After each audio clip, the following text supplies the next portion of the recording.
Tino Makuvire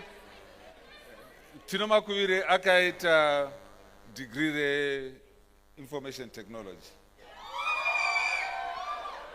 Asabva kuchikoro uchafana Sandra iwe. Abva kuchikoro akatanga anga achishanda. Paishanda akatanga kuita business rake rekuita tomatoes. Akanorenta property kumarondera. Ndobva anovaka kanzvimbo kadiki kekuita tomatoes. From about 2 years ago, iye zvino akuita 2.5 hectares dzematomatoes. Zvakare ari kuita another 2.5 hectares dzemacabbages. I'm going to talk a bit about him a bit later on in presentation mangu. Kama kachukarikuka. Katinashe kariku. Katinashe ari kutiza because anoziva ndichamudana. Tinashe mashinga idzi. Ndati ndimutaure nezvake because anobva kumasvingo. Tinashe akabva ku-MSU. Abva ku-MSU haana kumboenda kubasa kana one day. Akanoita muchange money. Aita muchange money ndobva ndamubata ndikati mfana zvichapera, mazuva ano zvakapera. Saka ane mabusiness ake muri pano kaimi anoita zvokutengesa hardware akati one day muZimbabwe anotengesa all forms of material, anoimporta material yese yehardware kubva kuChina. And is about achiri mwana mudiki but ari kukura. Ndiani mudiki mkwasha, okay. Baba vakaenda kuchikoro Solusi University vanonzi Mudzingwa Joseph Mudzingwa akaita zve-environment. Ane company yake inonzi Genesis. Saka ndiye anoti kana maakuita migodhi yenyu ndiye anouya kutanga kutsvagirai kuti aite certification yeEMA. And then kuna baba ava ndofunga ndizvozvo handi makore. Ndiye baba ava anonzi Justin Gumbochuma akakurira muno Masvingo, anobva kuMorgenster.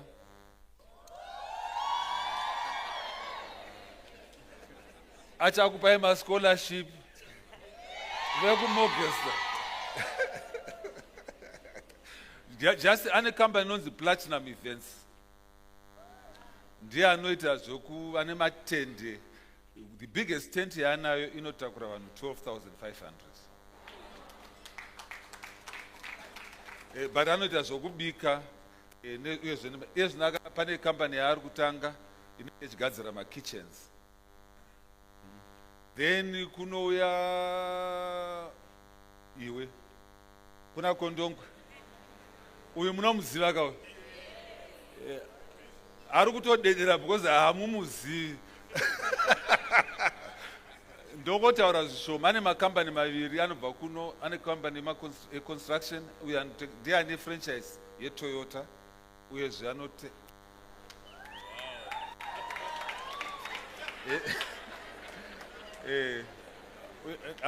anda zvokutenga nekutengesa motikari. Tinashe yaumire panapa ndakukura manya Tinashe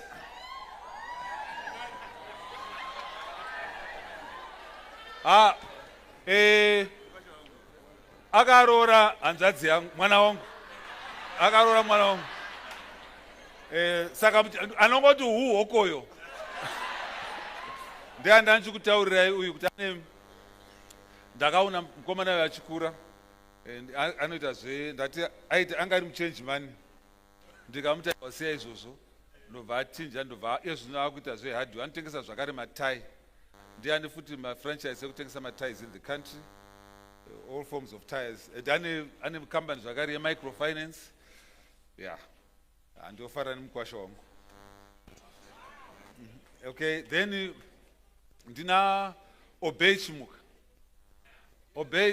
Obey Chimuka, mukomana akatanga road yaakatanga kugadzira, akazogadzira road yangu inini, ndichida kuti ndione kuti anogona kugadzira maroad here. Obey Chimuka ndiye ane company inonzi Fossil Contracting. Saka pese pamunoona pachigadzirwa nemaroads ndiye uyu ndiye chigananda manje aikona vamwe.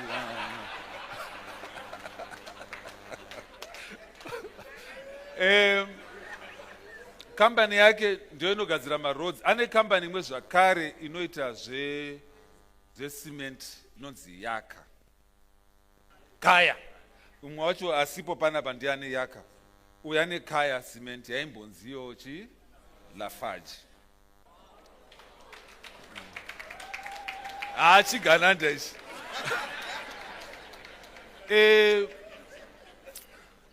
Ndokumbura kuti ndimbocorrecta something. Ati ndisacorrect. Ina handidi kupa credit yaisiri yangu. Handitori zvinhu zviri zvangu. Uyu ndindakamukudza kuti aite business kubva achitanga. Asi handizini ndakavaka Mbare Musika. Mbare Musika iye yakavakwa yeye. Ndiye akaita uyu. Ende ari kuita kune nzvimbo dzakasiyana siyana. Saka pane zvimwe zvatisingatauri because uyu ari pamasanctions. Akaiswa pamasanctions nokuti mufana wangu. Saka vanhu vanofunga kuti zvinhu zvake ndezvangu, ndezvake. But wakakaura uri pamasanctions ene. Ndauya nemumwe anonzi Muchikebere, munomuziva kandomva maudzwa nemachicken slice.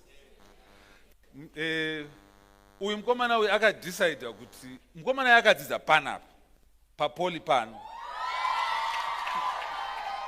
Saka achakupai mascholarship. Akadzidza panapa mukomana uyu. And daitanga tine time ndaida kuti akudze story yake. How kuti akakura sei. This is one of the few Zimbabweans akafanana nini akachallenger a white monopoly capital. Uyu. Because akadecide kuti inini ndinokwanisa kukompita neChicken Inn. Akati ndokwanisa kukompita neBakers Inn. Akati ndokwanisa kukompita nePizza Inn. Vakada kumurwisa akati alright ndichavaka abattoir yangu ndega. Iye zvino akuslaughter 13,000 chickens a day. Akati zvakare ende iye zvino akucontracta mamafarmers. Ane stock feed factory yake oga. And because of that isusu pamusangano yese yeZANU-PF ndiyo watinoshandisa kuti vanhu vashe. Saka tinoda kuti iye zvino nhasi akunzirai chicken ati kwairega vana vambodya chicken. Ndiye akupai chicken ye slice. Akazorora hake manje zvanga. Aza.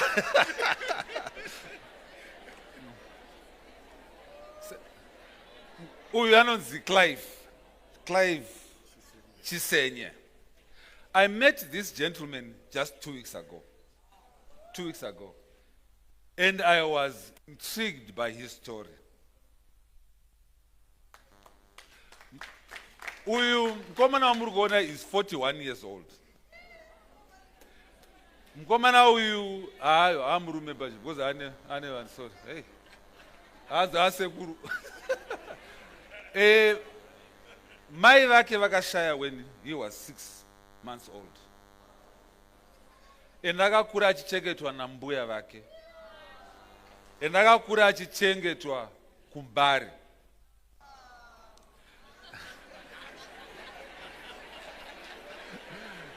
Zvino akatanga kutengesa simbi kunzvimbo yamunoziva inonzi Magaba.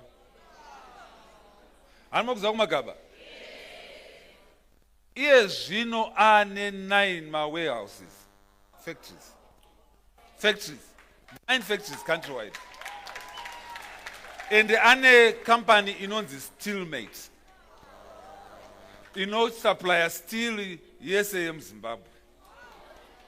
Saka ndida kumutenda ndamukumbira kuti muzomuona say young women kuti from wherever you are for ED kuti from wherever you are, from whatever background you can come from, you are able to succeed. Don't be told kuti haukwanisi because uyu akazvikwanisa. Don't be told kuti mai vashaya baba vashaya. Even you can make it. Narenda kuudzai ndine mastori akawanda, pane mfana wanga anonzi Ken ari pano who's got an excellent story to tell you also, but because of time hatikwanisi kuzodaro. Ndine shamwari yangu iri pano anonzi Innocent Mugwisi. Innocent Mugwisi ane company yake, ane makambani akawanda, but one of them munoiziva yainzi Trek yakunzi Apex. Ane company inonzi Nova and anoita zvetracking uye anoita zvefuel. One of the, most probably in the top 10 in Zimbabwe, the Innocent. Saka ndo ma businessmen andawe now. Unfortunately, handibvumidzwi kuziva madzimai, because madzimai wangu akati ndofana kuziva varume chete, ndokusaka mangoona pane varume pamberi panapa. Anyway, please be seated. So nhasi uno ndanzi ndizotaura nezve land tenure. Handichatauri nezvemutemo weland tenure. Ndichataura mbichana nezvemutemo weland tenure. Because Honorable Simbanegavi vaita a great justice to that. But because tiri kutaura nevana vari kukura, I want to tell you, I am here, first of all, to tell you about the president's vision, so that you might know who your president is, where he wants you to go. Kuti president vadoda kukuvakirai chii? Vadoda kuti muve nechii? Now, vanondiziva ndinomboparidza. Saka ndoda kungotora as one part of a verse ida kutsanangura zvinoda kuitwa napresident for you, especially imi vechidiki. Ndoda kumbobvunza, pane mwana here pano ane musikana ane 18 years old? Ngasimuke. 18? Very good. Pane ane 20 years here? 20 years? 20 years? Very good. Gara yenyu pasi.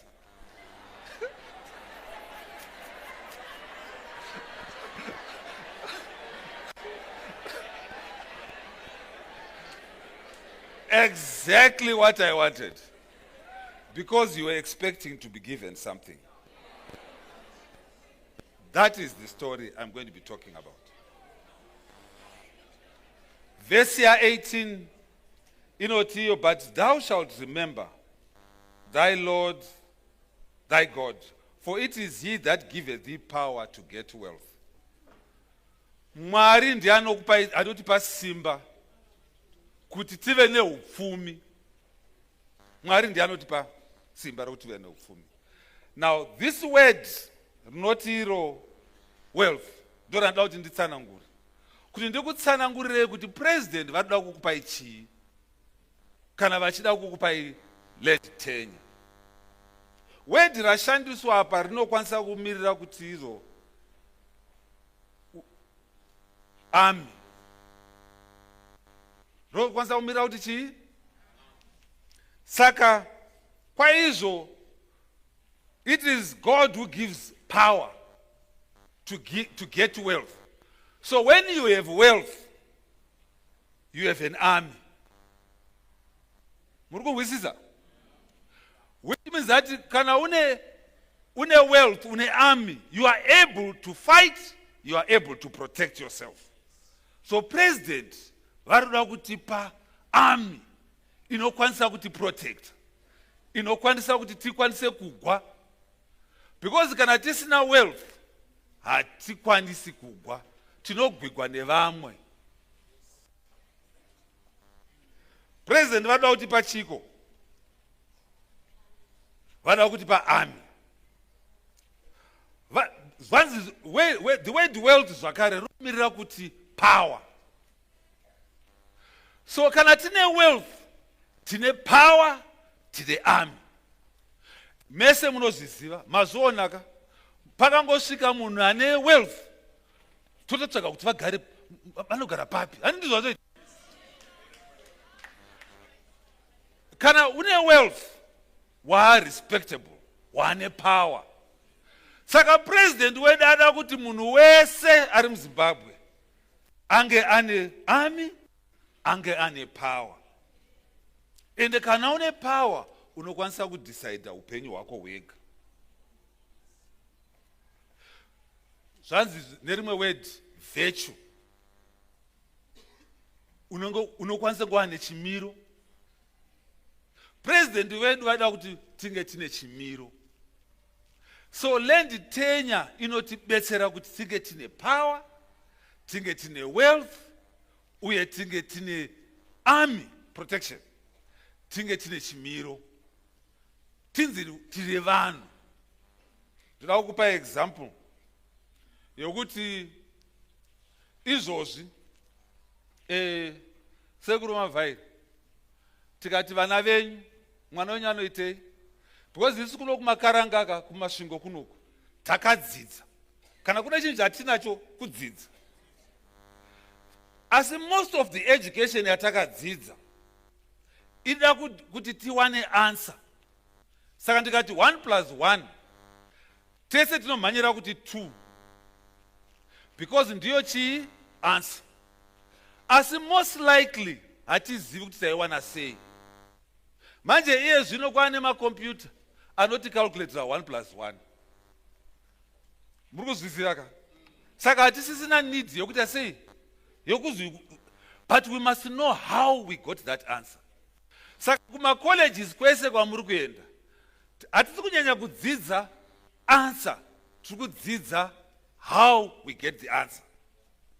Mirai ndikuudzei, muBhaibheri zvakare Mwari akasika miti, haana kusika macheya. Saka when we are being given, vamunangagwa kana vachitipa wealth, vachitipa matitle deeds, vari kuda kutipa chii? Vari kutipa access to wealth. Havasi kuti zvati mani maona pamasimuka mati muda kutopiwa something. Muda kupiwa access to wealth. Wealth yakanaka ndiyo kuzvishandira woga, not yokupiwa.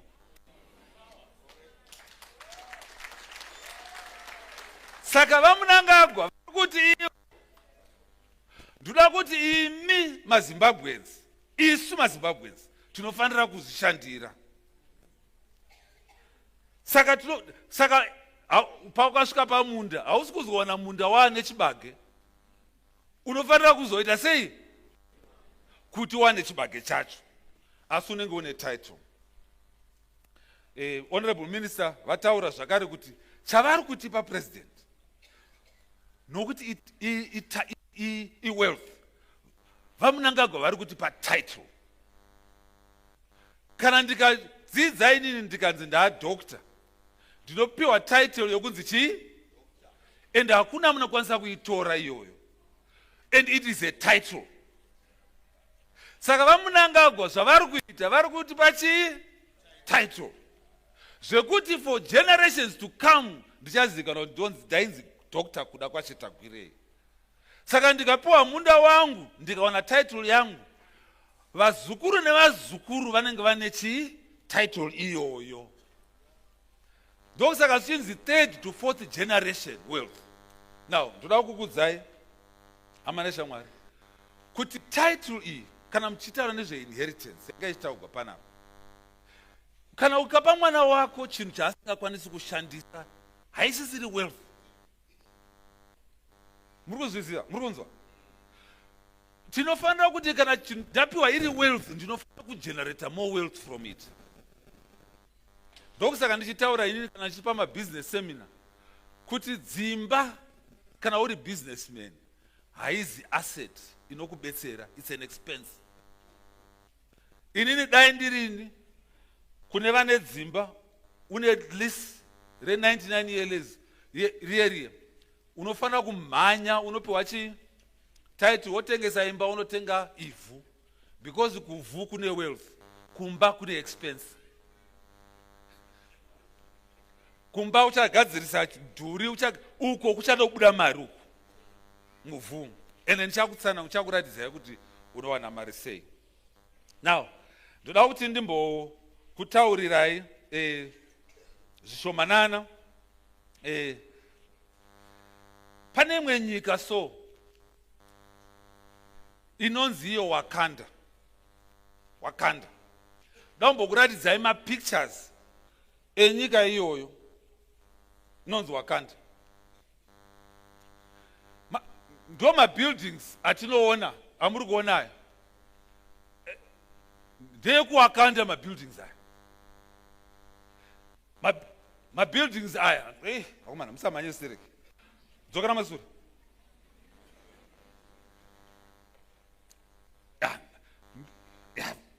Building amuri kuona iyi, mabuildings aya ndo ari kunyika inonzi Wakanda. Kunyika ikoko kunoshandiswa technology yamuri kuona manje iri kutevera.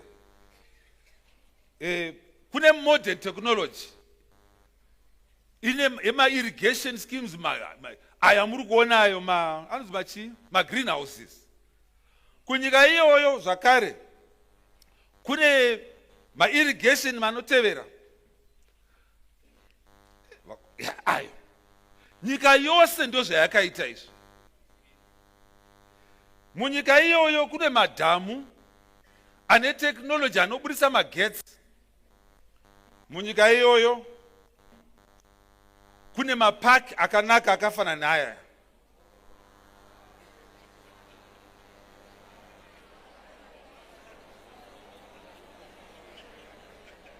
Misha yekuwakanda ona zvayakaita misha yacho ndokumusha uchinzi kana wakuenda kana uri kuwakanda musha wacho wakadai so.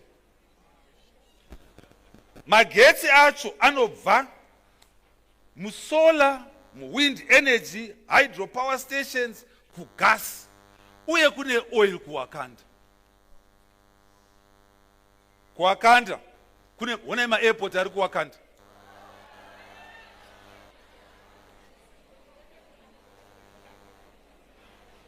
Onei medical kune manesi pana bandi. Onei medical facility ekuwakanda. Onai zvikoro zvekuwakanda.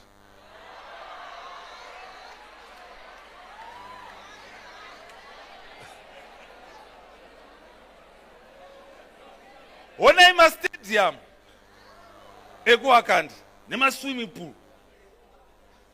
Mining iriko zvakare. Now, for those vakaenda kuchikoro, page 17. Wakanda in a population of 25 million people. GDP in Wakanda is 153 billion. 5,917 GDP per capita. Wakanda in main business in Wakanda is agriculture and mining. 6.5% growth. Access to electricity 97% to 95%. Do Wakanda. 10 megawatts ziri installed. Network yacho ye transportation maiwi kunaka kwayo. Agriculture alone contributes 29.2 billion, which is 19.1% contribution to GDP. Kunorimwa 32 million tons the sugar cane, tobacco, traditional grains, crops. Nezvimwe zvakanyorwa zvamuri kuona ipapo. Pane 11,000 dams Land yacho ndo yamuri kuona iyi. Ndo land yacho yekuwakanda iyi. Wakanda mu business ine ma districts ari ku north vane 19 hectares vanoita ma crops akasiyana siyana. Ma districts ese amuri kuona nezvamuri kuona izvo ndo kuwakanda ikoko. Ma crops aya revenue chete ye livestock kunouraiwa ng'ombe. Livestock kunouraiwa revenue yako is 3 billion. Yema crops 19 billion. Ye horticulture 4 billion. Ye ma vegetables 2.5 billion. Kuwakanda chete ikoko. Ndo munoziva here kuti nyika iyi ndeipi? Ndio nyika inonzi Zimbabwe.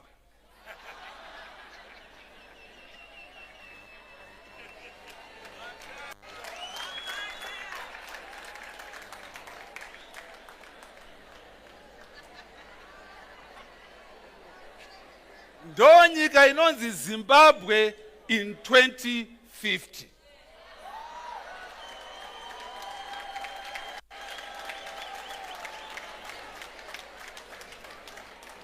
Ndiko kwatiri kuda kunzi tiende na president. Ndiyo vision ya president. Kuti tinofanira kunge tichisvika ikoko. But kuti tisvike ikoko, how do you achieve this? Tarisai ma policies akaiswa na president. Kune NDS 1, kune NDS 2, kune land tenure yatukutaura nezvayo nhasi, kune irrigation investment prospectus, kune zvakare agricultural sector investment prospectus, kune climate smart agriculture investment plan, kune feed Africa. Zvese zvinhu izvi zvakatoiswa kudhara namudhara.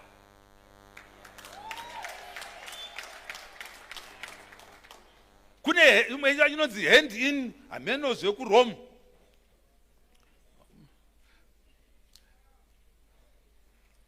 So why invest in agriculture? The reason why we must invest is enhance agriculture productivity, empower black people. And I'm going to show you today how we are going to be empowered. Is the importation of yes, you know, tichiri kuimporta zvimwe zvinhu. Tinofanira kureduce importation of most of our goods. Tinofanira kuestablisha ma-industries.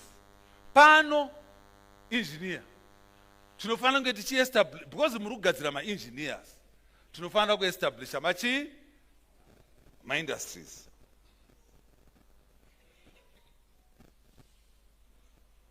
Mirai ndikuudzei, hama neshamwari.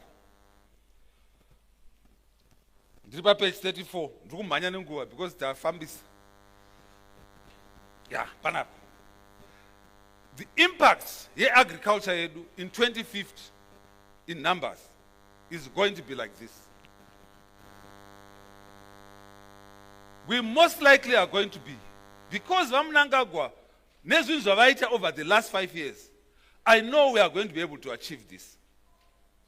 Ndokusaka kana muchinzwa kuti vision 2030 isu tatora ma-numbers avo tikama-extrapolata tikamasvitsa ku 2050 kuti tione kuti nyika yedu inenge yamira sei. Saka 153 billion GDP, 29 billion ichibva mu-agriculture. We are going to have invested by that time $40 billion mu-agriculture. Total production investment needed in agriculture will be 13 billion.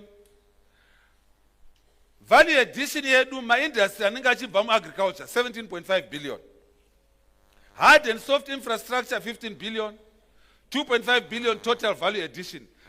Munoziva muno muZimbabwe tine vanhu vanonzi ma-actuary. Saka takatsvaga ma-actuaries akati extrapolate information yokuti tikafamba negwara riri kudiwa navaMnangagwa, ma-numbers edu anenge akamira sei. Ndo ma-numbers amuri kuona. 16.9 million hectares of the 39 million inenge iri large and small commercial farmers. 3 million hectares will be cumulative commercial arable land under irrigation. Munoziva here kuti muZimbabwe muno madhamu atinawo anokwanisa kuirrigata 2 million hectares. Asi munoziva here kuti only under 250,000 is under irrigation. Muchaona zvakare kuti chawana imwe 1 million kubva kupi. 20,000 hectares, 22,000 hectares tichaisa ma fruits, 60,000 toisa sugar. Ndokwayo kumusha kuno sugar. 7.8 million tons tichadzwana kubva horticulture, 32 million kubva ma crops. Tinenge tine 135,000 dairy cows, 6.9 million cattle. Tinenge tine ma dairy production plants, tinenge tine ma livestock processing plants. Toda kumutsa CSC yekumusha. And all this is going to be coming from program ya Kuda Tagwirei. Tichavaka madhamu mamwe zvakare, tichaisa magetsi hydro, tinofara kuti kuleki Mtiriku kwakaiswa magetsi ndizvoka. Tichaisa masolar uye ticha decentralizer ma mechanization hubs. Toda kuti pano pavakwe matractor pano. But hatikwanisi kuvaka matractor kana tikasaenda kumunda. Because why would you then need matractor acho?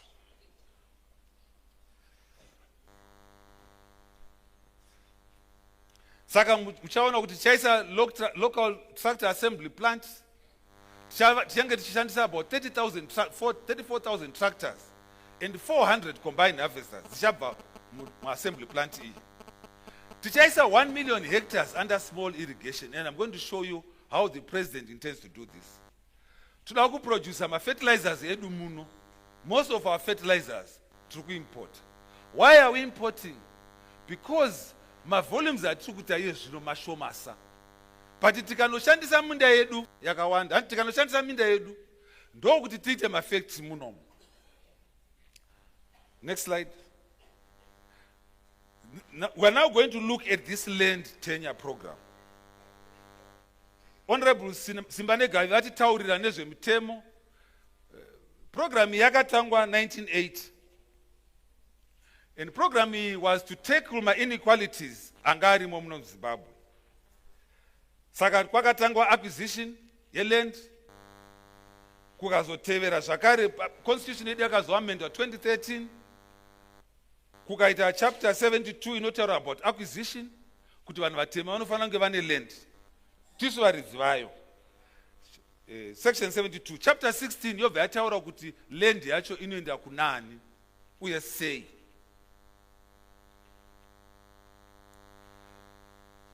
Nyika yedu has witnessed 3 phases of the land reform. 1980 to 1997. Kwakaita ma resettlement schemes. Antinomaziva ka. Phase 2 yakaitika between 1998 to 2000. Yainzi first ndo yanga phase 2 ndo yanga inception. Ma war veterans edu paakaenda kuminda vakatakuda minda yedu. Then phase 3 fast track manje yakatanga from July 2000. But chakaonekwa nemukuru wedu wenyika ndechekuti vanhu vanga vapiwa ma 99 year lease anga achitagwa nema offer letters pavanga vachifa vanhu vaitorerwa minda yavo. Ndo zvanga zvichiitika izvo. Zvimwe zvakaonekwa ndezvekuti vanhu vanga vachipiwa ma offer letter aya nema permits vanga vasingakwanisi kuenda kumabhenki. Saka zvikanzi nemukuru wenyika hatipei vanhu ava security of tenure kuti vakwanise kuita zvavanoda nayo. Saka mukuru wedu akabva ati izvochi ipai vanhu my title deeds. Saka kwakafomwa, saka mirai ndimbokuratidzai kuti land yedu yanga yakafamba sei. Muone kuti takarwira hondo zviripo. Tarisai column yekutanga 1980. 15.5 hectares dzanga dziri kuma-large scale commercial farmers. Ndo yanga ine varungu. Small scale yanga iri 1.4. Communal yanga iri 60, nokumusha 16.4. National park yanga iri nema urban resettlement 6,000. State land yanga iri 0.3. Patakaita land reform program. Tarisai kuti zvakachinja sei. 5.8 yasara kuma large scale commercial. Asi land yakawanda yaenda kuvanhu. Yapa ma small scale commercial farmers 11.1 hour. Ndo zvakaitwa nevadhara vedu kuburikidza napresident wedu. Zvimwe zvese zvakangofanana sezvanhu zvakaita. Manje problem yatakaita ndeyekuti land yacho manje 39.6 haichinji, haikwiri, haidziki. Handi inoramba iri 39.6. Asi manje zvakaitwa manje vamwe vedu, maparents edu vakaenda pavakanzoenda munotora minda. Asi vamwe vedu vakasara, ndizvo. Manje iye zvino ndopa vakuda kumhanya manje, toda land. Namba iyi haichinji ye 39.6. Muri kunzwisisa zvandiri kutaura? Maiti izvo vari kutora iye zvino manje mavakuti zvaa right. But pamaifanira kuti zviri right makanonoka kuinda. Asi tichaona kuti vachadzamira napresident wedu vachatigadzirire nyaya iyoyo, but mungange makanonoka.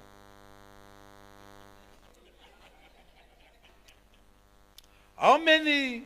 The next slide.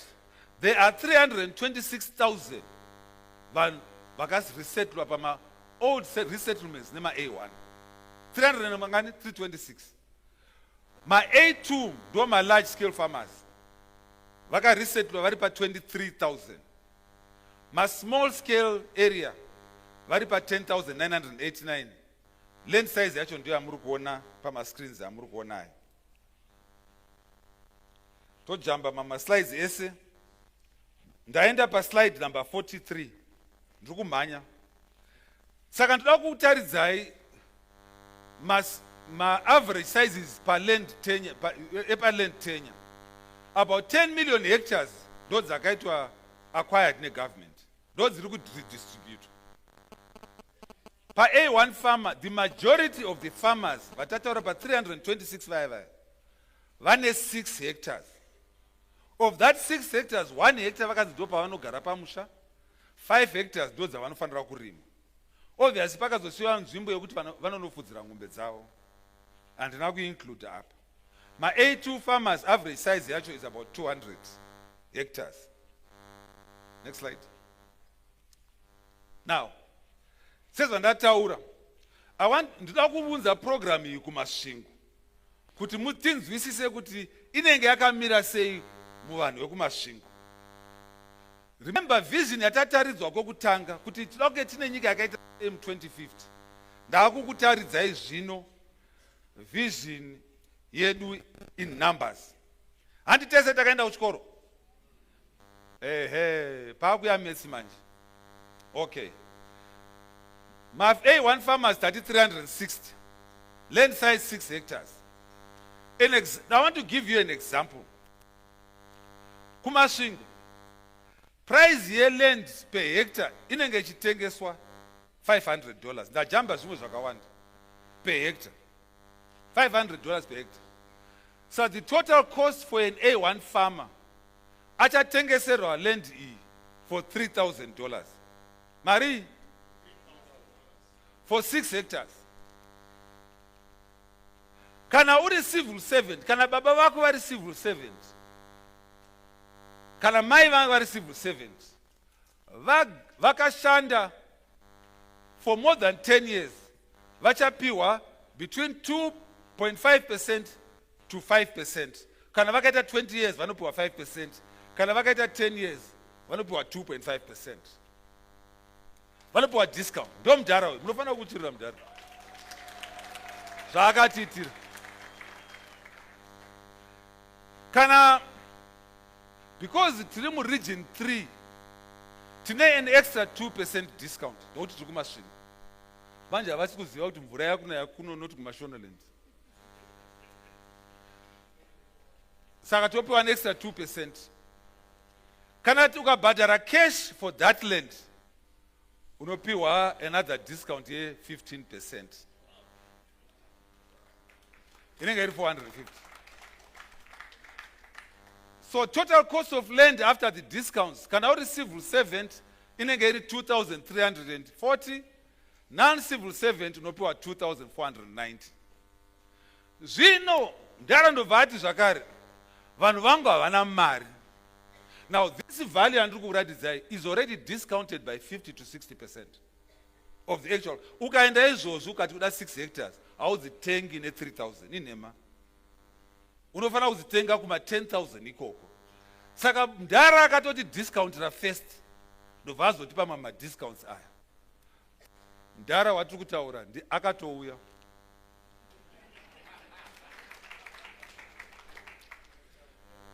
Akauya.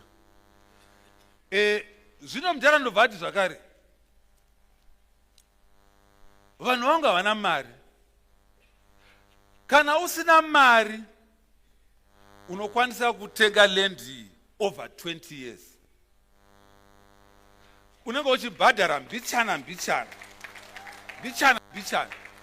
for 20 years. Saka unenge wakunzi unofanira kubhadhara. Kana uri civil servant unobhadhara $273 pagore for 20 years. Ndova munangagwa ivavo. Ndova 20 for 20 years unenge uchibhadhara $273.68.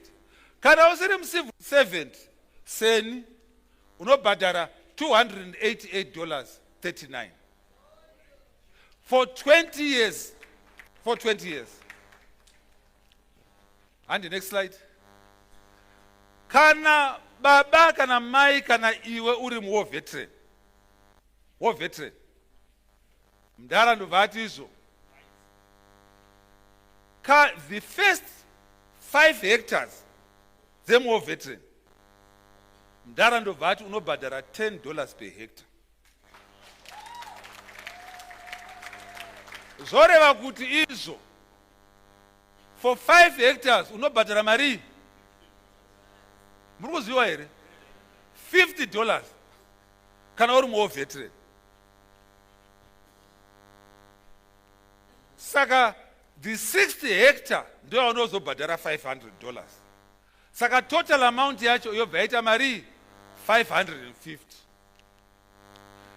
Saka madiscounts aya are applicable to the $500 manje. Saka unozopiwa madiscounts 15% $82.50 kana uri more veteran still. Wobva wanzi civil servant $27.50 unopiwa an extra discount kana uri more veteran ye 15%. Yobva yaita $27.50. Ndo vakaenda kakuhondo. Saka tofanira kuvachengeta zvakanaka. Civil servants $27.50, region 3 discount $11, cash payment $82.50. Zoreva kuti for 6 hectares war veteran achabhadhara $346.50 for land iri worth $10,000. Those zvakaitwa naMdara wedu former war veterans. Kana asiri civil servant anobhadhara $374.50. Man, dai ndakazva gondo ndakaendawo gondo.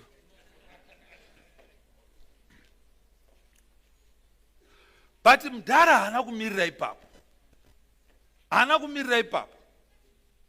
Akabva ati izvo, what strategies will we implement to finance land utilization, enable kuti tienable mafambers acho kuti vakwanise kubhadhara squareit.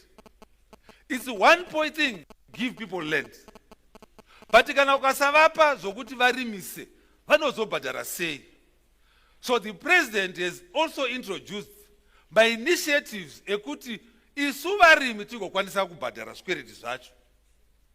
so that chikwereti chacho chichabhadhagwa nemari yatichapiwa napresident yokuti tirime munda wacho iwoyo. Maibata nyaya iyi kuti hauzonotsvaga rimwe business rokuti ubhadhare land iri. Vanhu hatisi kwada kuminda, toda vanhu vachashandisa minda vagozobhadhara zvikwereti zvacho neminda iyoyo. So for A2 farmers, izvozvi president vaestablisha a support facility of 50 million to develop infrastructure pama A2 farmers.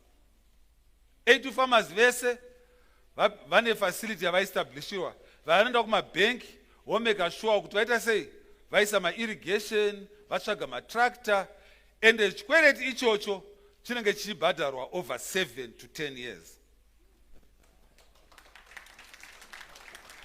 Number 2, pama A1 farmer, president vati izvo tichatsvaga a suit of zvinhu zvaunokwanisa kuita up to a loan of 11,000 per farmer for my A1 farmers, we 6 hectares, which will be paid again over a period of 7 to 10 years. 11,000, which is better 10 years. The infrastructure loan will cover, but is not limited to borehole, solar installation, Starlink, and sprinkler irrigation. But it is tailored to a specific region. Because the maybe Kumatebelen South, you might not need Izozo. Saka the 11,000 will be suited per region. And Izozo is team young, it will establish for whatever region, Mariachi no Shandiswachi. Now, by example, another example. Suppose tatora one farmer, ari kunoku, because kunoku vachadzamira kune mvura. Handi kune mvura kunoku. Ehe. Toda kuestablisha munhu akuti aite 6 hectares. Pa 6 hectares apa, anenge ane 1 hectare yekumba, yokuvaka musha wake, oita 5 hectares yokurima. Toda kuestablisha a sprinkler system ye irrigation pa prazi iroro re 5 hectares. Toda kumisira zvakare solar munhu iyeye. Tomisira irrigation, toisa futi chi satellite. Manzwa minister Mavetera achitaura kuti toda kushandisa chi technology. Tinenge achida kuti kuye madrone achita basa rawo. Kumunda ikoko achikubetserai achispraya ma-chemicals. Ndo zvinenge zvakuitwa munguva yamamunangagwa. Ndo nyika ino yavamunangagwa. Ndozvavanoda. Ende zvinhu zvandiri kutaura izvi, mukaenda kupurazi kwavo munozona zvichishanda. Suppose ndatora another example. Ticharima ma-tomatoes ipapo. Torima one potato, 1 hectare ma-potatoes, 1 year tomatoes, 1 year cabbage, 1 year onion. Tozoita maybe 2 hectares wheat ne maize. Remember, tichita crop rotation. Tine program yedu 7 years yokubhadhara. Tine land repayment ye 20 years.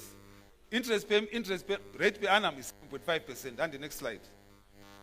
Tarisai zvinhu zvamuri kuona pamberi penyu.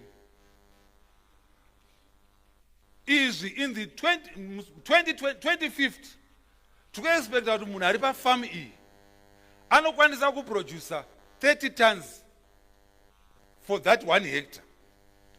Nemaprice aripo izvozvi inofanira kumupa 24,000. Ma-variable cost edu i4,000. Gross margin yake ndio mari yamuri kuona. Ndoda kupa example. Kana wabva pano usina kunyora izvi, unono kana baba vane 5 hectares, manya unovataura kuti manya kunotora chi title deed. Ndokusaka ndiri kukuratidzai zvinhu izvi. Because muchasara futi vamwe vachienda mberi. Mozotanga kunetsa kuti takasarira sei. Manya munotora chi ma title deeds. Because number 1, haubhadhari izvozvi. Unongonoita mortgage. Number 2, uchapiwa mari yokunorima munda wacho. But ndoda kuratidzai kuti chii chamunokwanisa kuita. Ndakugadzira 1 example. Ma potatoes unoita 50 tons per hectare. Gross income 25,000. variable cost 12,000. Ndo mari yaunoitai. 20,000 pamacabbage, 6,000, 2,600 pachibagwe, 4,520. Ndo zvinhu zvamunoita uri pa 5 hectares. Apa iwe hauna cent, because land wapiwa chi hauna wapiwa mahara, wanzi wapiwa chikwereti. Majaira zvinhu zvemahara ndi wapiwa chi nechikwereti. Ma infrastructure wapiwa futi nechi, ma inputs wapiwa futi nechi. Iwe chako kushandisa chi nesimba rako kunorima. And inini I believe, because ndobva kuno ndokumusha kwangu, I believe kuti isu tinorima isu. And isu hatizi simba. And tikaona opportunity tinokwanisa kuishandisa. Now, A1 farm wandataura wewe, gross margin yake pagore in 2050 inenge ya 66,000. Why did I talk about age yet 20 years? Because in 2050, msikana asumgari 20 years old, anenga old, anenga 45 years old. Ende kana baba vake, kana mai vake, vakanomirira munda, kana iwo kanomiririra munda, tichataura nezvazvo. Ndo mari yaunenge wakugenerator iyi mugore ra2050. Murunzwisisa ka? Tisafarira mari yaizvozvi. Mari yaizvozvi inokurumidza kupera. Mari yatinoshandira inogara nokusingaperi. Annual infrastructure cost 2,000. Land mortgage 273. Unosara neprofit ye 63,000. 63,000. 63,000. Kana uchinzwa namba iyi inenge iri kuresa hati, but it can be a reality. Now, I want to tell you something. Ndasimudza Tino. Mamona Tino. Tino uyu adarika pa 63,000 pa 5 hectares. Uyu. Because nemari yakaita achitanga ku 30 hectares. Akazoenesa ma-greenhouse. Ma-greenhouse average yield yakuma 200 tons per hectare pama tomatoes. Hanimurunzwisisa? Saka unenge watangira pasi uchirokwira kumusoro. Now, inini manje ndazoita average kuti izvo ndoda kujamba zvimwe, kwai nguva yangu yapera.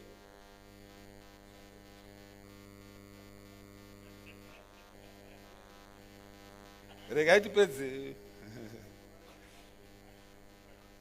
This one ndakukutaridzai broad overview. Izvi ndizvo malecturer kuda nevamwe vese. Broad overview. Program ikashanda, dzokera masure. Program ikashanda, spending capacity yema farmers edu, ma A1 farmers chete, will be 8.16 billion in 2050. Mari yavanosara nayo mapockets mavo vanhu vese. Apa ndashandisa kuti uchainoita, vamwe vachaita mombe, vamwe vachainoita chibagwe, so the average gross margin yavo inenge iri 25,000, not 63,000. Tadzikisa mari iyeye. Mari iyo inenge iri 8.3 billion. Contribution yedu taitaura, spending capacity, mari yavo inoshandisa inenge iri mapockets 11.4 billion. Industry yedu ichakusimuka ne 7.4 billion. Fuel yedu ichasimuka 5 billion. Valuation yemaprazi yedu, izvozvi value yeland yedu is worth 20 billion. Land yedu yese. But valuation yedu icha increase from 20 billion to about 57 billion. Yema A1 farmers chat. Next slide. And okay. Barefoot. Right. Ndambokutaurirai kuti Mwari paakasika, Genesis chapter 1 not 2, akasika miti. Mwari akasika miti haana kusika pekugara.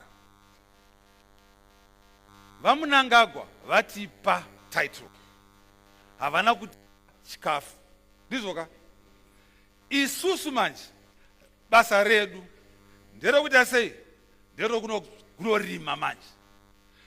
Isusu basa redu tinofanira kuchisimuka, toenda tonotaura nemaparents edu, tonotaura zvakare navo toti isusu enda unoita sei, hande tinobhadharira, hande tinosaina maagreements kumabhengi ekuti titore land tenure yedu iyi. Muchabvunza mubvunzo kuti ko isusu vana vechidiki hatina kupiwa minda tichaita sei? VaMunangagwa vakaprioritize kuti minda yese isida kushandiswa ichaprioritiza war veterans, madzimai nemayouth.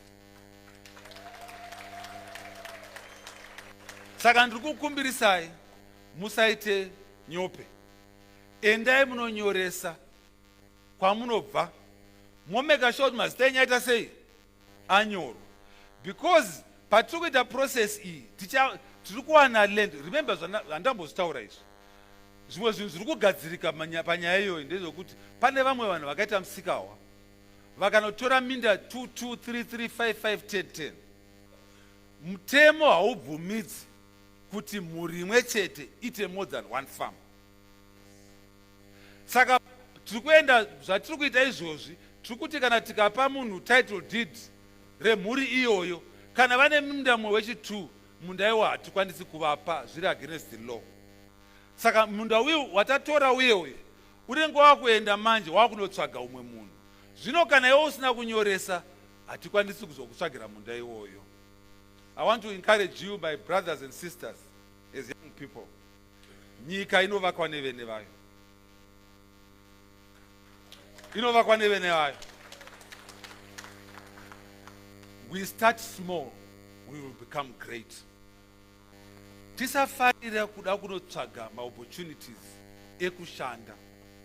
Ndachida kukutaurirai kuti inheritance haigadzirwi nokunoshanda. Inheritance inogadzirwa nokunoshandira umwe munhu. Inheritance inogadzirwa nokucreata wealth. Muri kunzwisisa? Inogadzirwa nokucreata wealth. Ukashandira umwe munhu ucreata wealth yemunhu iyeye. President VaMunangagwa vari kuti enda unozvishandira pamunda wako ucreate wealth yemhuri yako. Ndinotenda.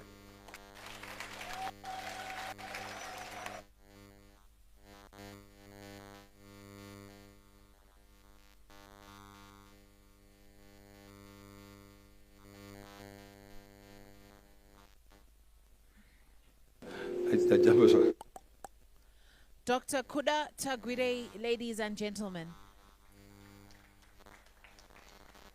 Thank you. Pavasimuka panapa vatagwirei vasimudza shamwari dzavo. Hazvina kunzi mabusinessmen emuZimbabwe bazvanzi shamwari dzangu. Iwe delegation yako yakamira sei mupenyu? Zvanzi mira nevanhu vako vakamira sei? Ndapedza.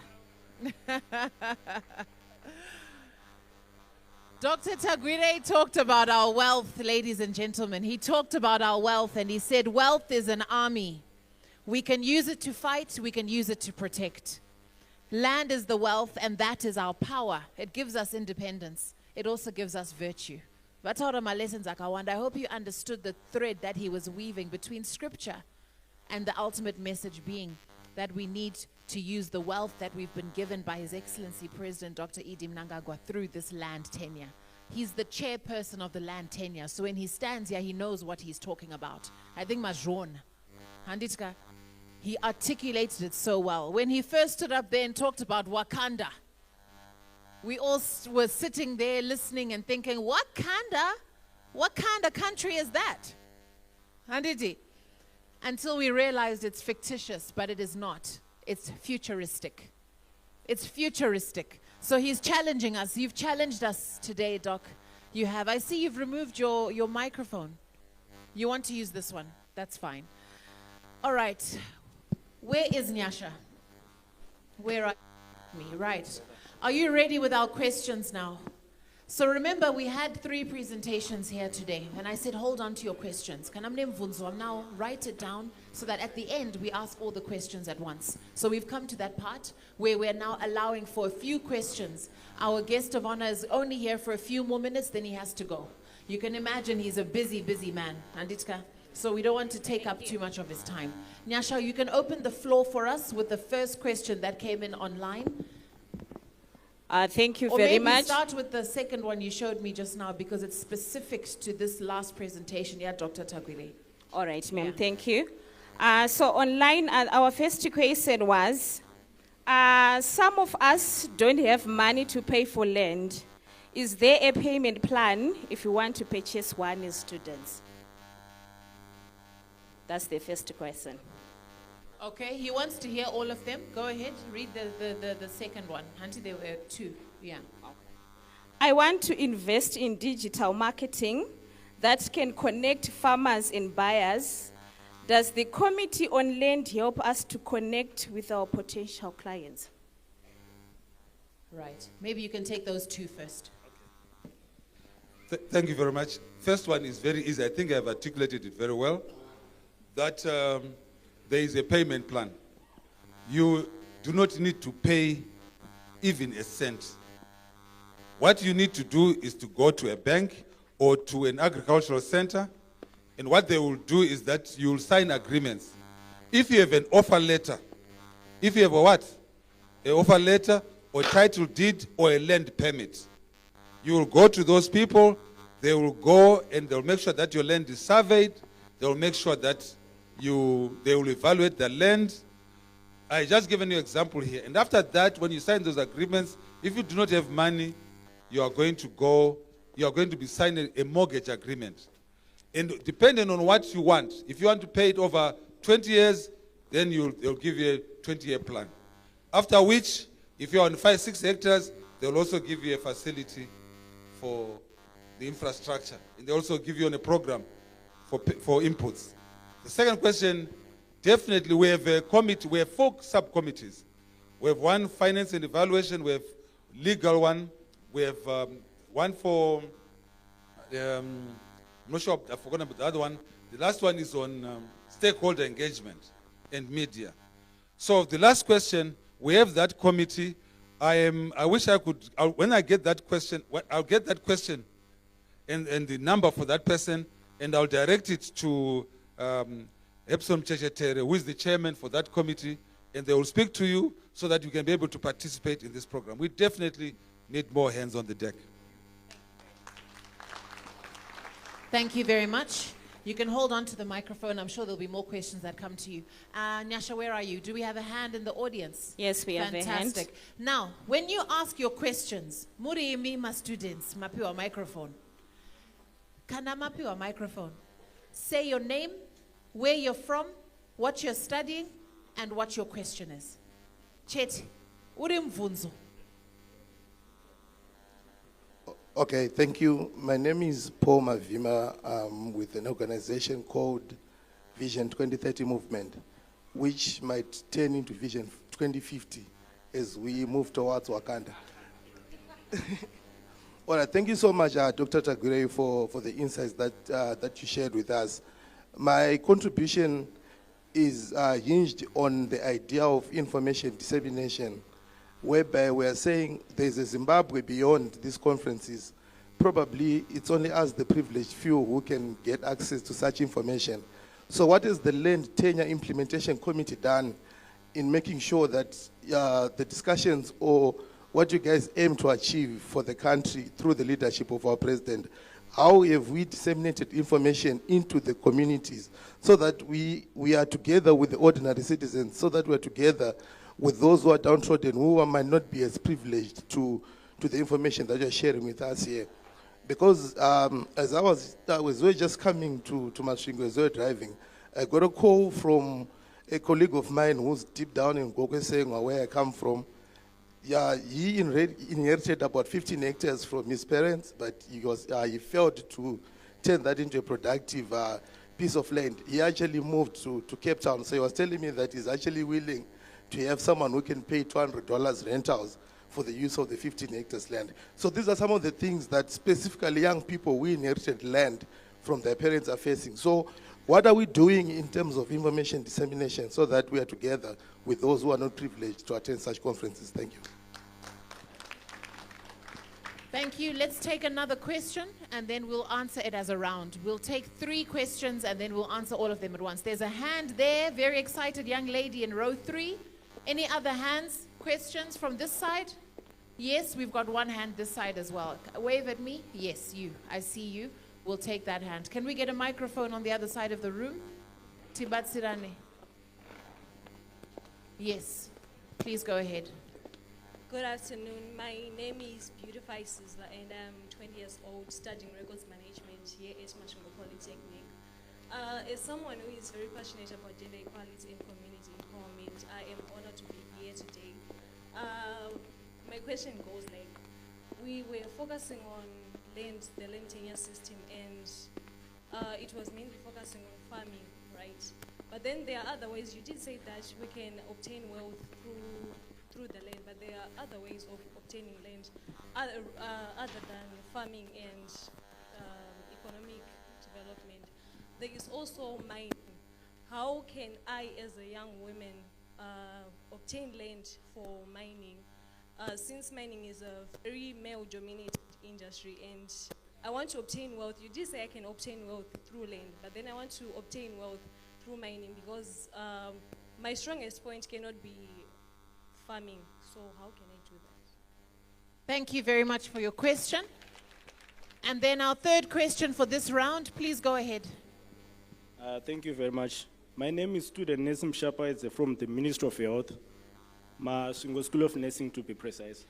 My question is directed towards the Deputy Minister of Energy. And Minister, you spoke about a 3-point slogan or mantra, access, control, and power. But my question is concentrated towards the access part of it.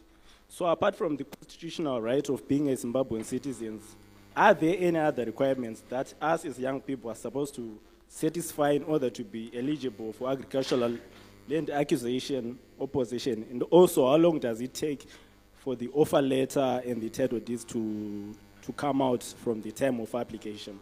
Thank you. Thank you very much. Dr. Tagwirei, you may answer the first 2 questions. Okay, I was going to say maybe ladies first, because there is a part of that question that... Sure, no problem. I can give her mine. All right, thank you very much, Rufeneko, and thank you to the young nursing student who asked the question on how he can be able to have access to land.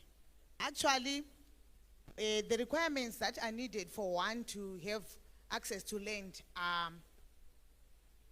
I can say there's actually no major requirement really. The only requirement is one, being a Zimbabwean, which I can say is that a requirement? Yeah, well, that's a requirement. You have to be Zimbabwean. You have to. There's no really age limit that comes with that. If the land belongs to your parents, and like Mavima was saying, your parents have died, and the land was left to you by your parents, it's automatically yours. It belongs to you automatically. So you own it. You just have to make sure that the endorsement comes from the relevant authority, that they recognize that your parents left the land to you and you have the right to it. But if you didn't inherit it from your parents and you want to have it as you get older, you have to be above 18 years of age so that you are above the legal age of majority, so that you can then be able to go and register the land in your name.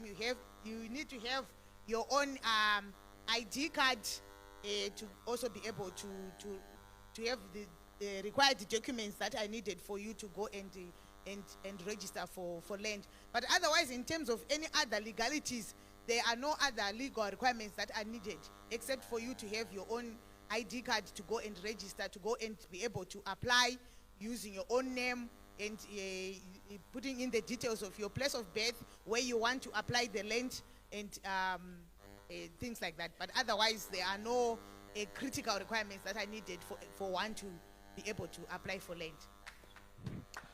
Okay, I'm going to answer the three questions. Vision 2030. The year 2050. The first thing that we did is that we had to go to the chiefs, we had to go to the parliamentarians, we had to go to all the vakuru vedu to try and speak to them about this program that is called Land Tenure. We felt that it was disrespectful just to start going around the all over talking about land tenure. So we needed to talk to our vakuru vedu first, try and explain to them. After which now we are now going to go in a very robust program of disseminating this information via adverts, via radio, and you are going to see more programs like this that are going to be going across. In fact, I'm going to be teaming up with the Young Women for ED, going around the whole country. My main focus is mainly to this group of people, the young people, and then I will allow others to deal with the elderly people. I believe that the youth are our future, and that's where I must focus most. So you are going to see more of that. However, there is no best way of disseminating information. And so we are going to call on all the affiliates, all the groups, to come up. My number is available, so at least we discuss how best you can also be able to assist in disseminating information to the various groupings that you have. The second question is on mining. I wish I could talk about mining. Unfortunately, this is a program on land tenure. But I just want to say to you, Bible says our people run off because of lack of knowledge.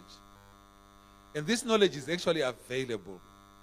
The first thing that you have is that you have a minister of state who is sitting right here, who is available to be able to assist you in this place, in this region.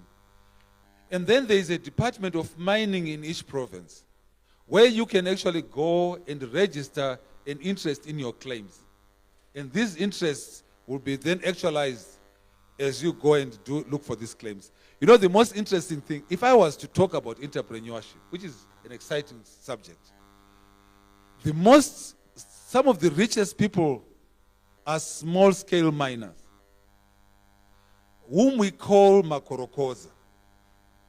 So we have given them an embarrassing name so that you do not get associated with that work. Are you following? And I'm going to encourage you that it is not in the name, but it is in the work that you do. Makorokoza average, they are getting somewhere around 70 grams a year, average, 70 grams a year. That's close to $7,000 per annum. So I'm telling you that it is another avenue that you can go to, go and register, and as the claims are coming up, you'll also get a claim. However, it is not in getting the claim that is important. You can also go and get a tributary from someone who's got a mine. There are many ways. It is not just that I've got a piece of paper. They can also give you an access to that land. I'm going to talk a bit about access to the land. For those, if you go and read, I'm going to encourage you as youth, for people not to, you must not allow people to read for you the Constitution. I'm going to encourage you that as you go back to your universities or your colleges, that you go and look for the Constitution. Because the Constitution, it is going to be interpreted by the lawyer, but at least I must have an understanding of what is in there. Chapter 16, section 289, will speak clearly what Comrade Simbane Gavi just said. Land is only going to be given, land is only accessible to those who are citizens of Zimbabwe. How many are citizens who are here? Okay. Ndiana ne birth certificate from Zimbabwe. Saka kana une birth certificate from Zimbabwe, you are a citizen of this country. You could have gotten it from other means, but most of us are citizens. And if we are above the age of, I think it's 21, you will be able to have access to land. So I'm going to encourage you, go to his office, go and form a queue to my minister, and register so that you can get access to your own piece of land. Thank you. Thank you very much, Dr. Tagwirei. We are now going to open up for our next round of questions. And I want to encourage the young people in this room to take advantage of opportunities. Do you know Pachabuda, my guest of honor, Edaya, Pachabuda, Wachadzika, my steps and itka. Bobuda, one convoy, one vakakomberedza, so msashike paduze. But I want to tell you that in life, if you do get access to people like Dr. Tagwirei, you have about 30 seconds to make an impression. 30 seconds to step up to him and say, hi, my name is Ruveneko Pareniato. I'm a communications expert and I want to change your life. I've noticed your PR is not, you speak quickly. You speak quickly. We have very little time. And what you must do is take advantage of that. So this opportunity you have here. That's what she does. Every chance I get to see him, I take advantage of it. And you have that right now in this room. Every single one of you has that right now. So this is our last round of questions because he has to go. Our deputy minister is also here for you. The minister of state is here for you. Other guests are here. There's also people in this room who came onto the stage. You are not, we never said you can't ask other members a question. Do you know that the chairman of ZIFA is in this room? Mamosh Zaire. Mama Gwizi. Where are you? Please, let's see you. He's here. Okay, the chairman of ZIFA. So understand that Nasika, but not Matsikwa. So let's take these last questions. It was supposed to be 3, but I'm going to open it up to 5 last questions before we dismiss our guest of honor today. 5 questions, make it count. All right, our first question is coming from where? Nyasha, where are you? At the back there, thank you. Okay, my name is Sandra Mtangadura from Morgenstern Church College. I'm doing ECD. Okay, my question is, Mambotaura kuti ukarorwa une right yekuona land iwe nepartner yako. So let's say inini andina kurorwa zvekuwana marriage certificate. Torambana nemurume wandakarorana naye. Ndine right here kuclaima that land kuti ndeyedu tese ndisina marriage certificate. My second question is, mati munoti supporta kana tichiita zvefarming, asi handina kumboona muchitaura nezve husbandry farming. What if inini ndichida kuita husbandry farming? Are you going to support me? Thank you very much. Deputy Minister, that question is for you. Please, can you take it down? We'll just take the 5 questions at once, then you answer all of them. So Deputy Minister, that one is for you. Next question. Where's our second microphone in the room, by the way? We had 2 microphones. Where is it? So that we make use of our time. We've got questions on this side of the room. Nyasha can handle this side. We need our other mic this side. Sorry. Right. Please go ahead with your question.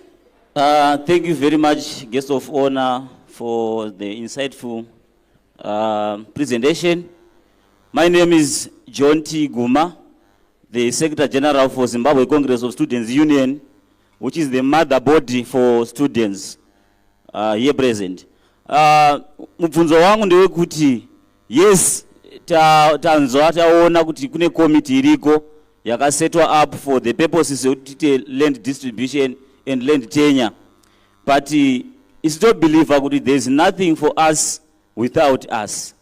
Zvino mukomiti iyi munewo ma students here kana ma youth anogona kutimirirawo zvido zvedu sema students. Thank you very much.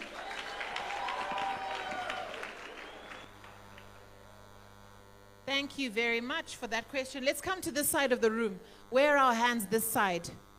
Manes, hanama questions. Neshwanajo.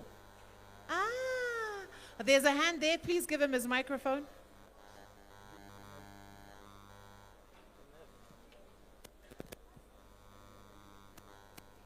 My name is Divine. I studied engineering at Zimbabwe University. Yeah, let me use Shona for the question, right? Is Ucha. Now, I want to ask a question or ongoing monitoring or security of malenzi achazopa kuvanhu zvakaitwa vakatuleti Sorry, Atis Kukunzwa, I think you need to come forward. While he comes forward, can we get another question, please? Where's the microphone? Are you ready? Yes. It's already there. Please go ahead. Pamsoroi. My name is Ashley Zingoni. I'm an artist. I was supposed to perform, but ndikona any time I want. And also, Shataura Wakoma Vangwa.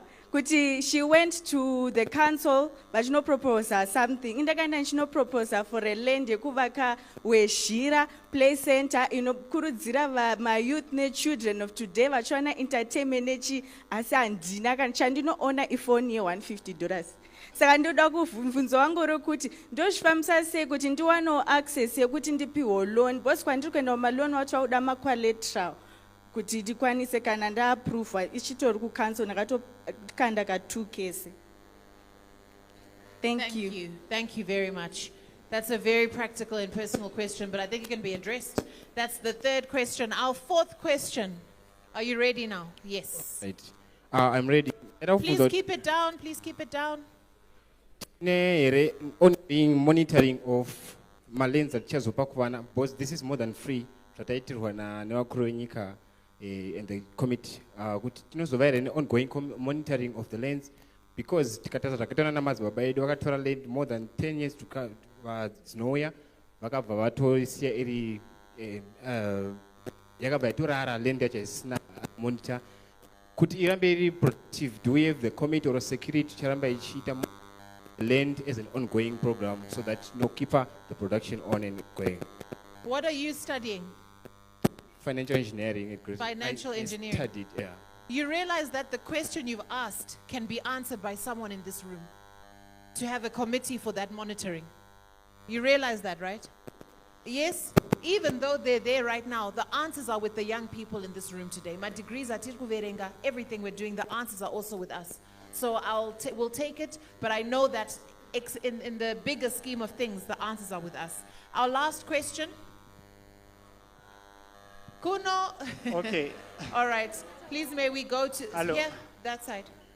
Okay, I'm Nyasha from the Reformed Church University. It's Nyasha Rubengo. So my question is that pamataura mukati munokwanisa kutipa like mari dzekuti tikwanise kutanga ma-projects edu like that. The problem is that tinozoshaiwa maybe access yekuti tikwanise kutengesa zvinhu zvedu like ma-markets. So is there any help you can give to us yekuti tikwanise kuwana access to the markets yekuti titengese zvinhu zvakadaro? Thank you very much. Okay, I think those are our 5 questions for now, but we have one more. And that's why chiti iwe. But microphone, yawuya. All protocols are observed. Ini tinoitwa Aiwa muombere maoko anetsika uyu. Ane hunu. ini tinoitwa Tatenda Mavenga, ndakazvarirwa kubhikita muno mumasvingo. I am a third student at Bondov Teachers College. Ndinodzidzisa ma-general, which means I teach from grade 3 to 7. My question is, sezvo mati mari inobva kuvhu, tikatarisa iye zvino sevana vechidiki tomotiveteka sei? Because takakurira kumusha tichipinzwa nemari dzedonje, takakurira kumisha tichipinzwa nemari dzeruninga, but tomotiveteka sei kuti sezvo tawana land tiri kuda kurima kuti tinokwanisa notengesa kana tidonje hakusisina mari inobhadhara? Uye mukatarisa izvezvi kune plant iri kurimwa inonzi runinga, but isusu hatina company inokwanisa kutenga runinga. Runinga rwakunotengeswa kwakaita sekuMozambique. Saka munoti chiinazvo sevakuru? Thank you very much. Okay, we have to close that because also we need to allow for our panel to remember the questions, isn't it? So let's answer those questions that have come in. Tikapiwa imwe nguva tinoendera mberi, but pari zvino ndopandanzi ndigumire. So I'll allow Deputy Minister to answer first your questions, and then we'll come to Dr. Tagwirei.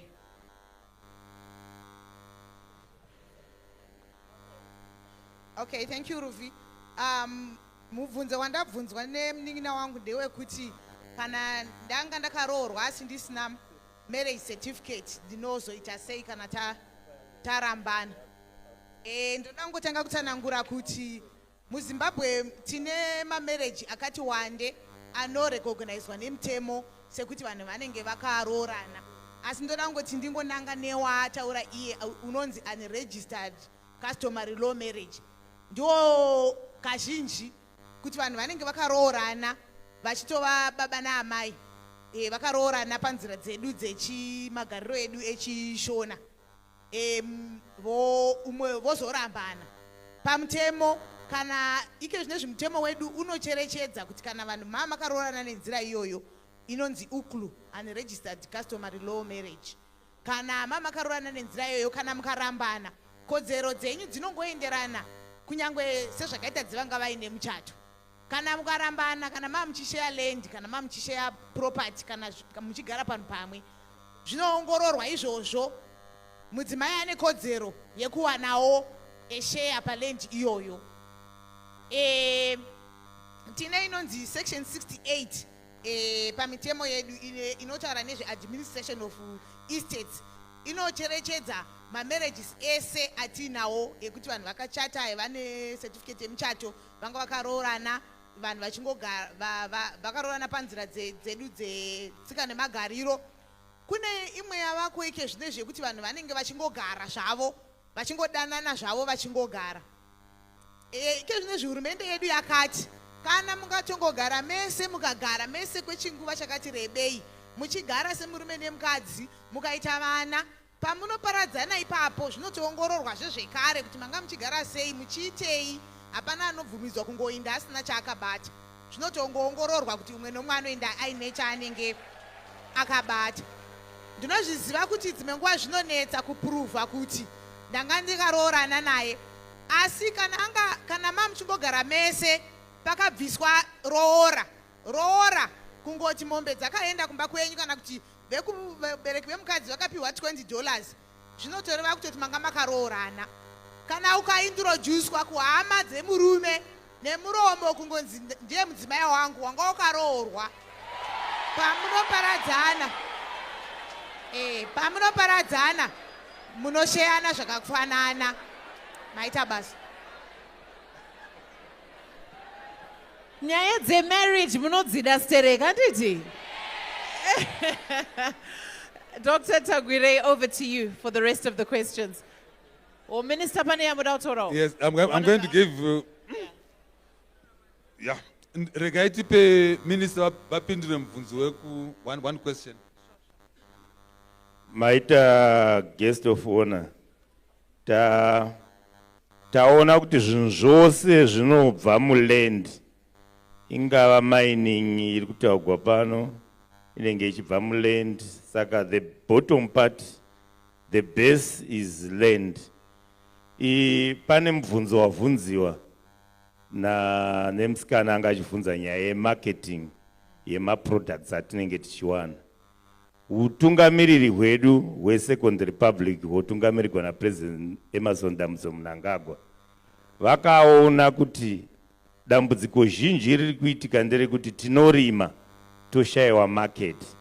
Saka vakaisa bazi mostly kuagriculture rinonzi AMA, Agriculture Marketing Authority, rinotengesa zvirimwa zvedu zvose zvatakuita locally and internationally.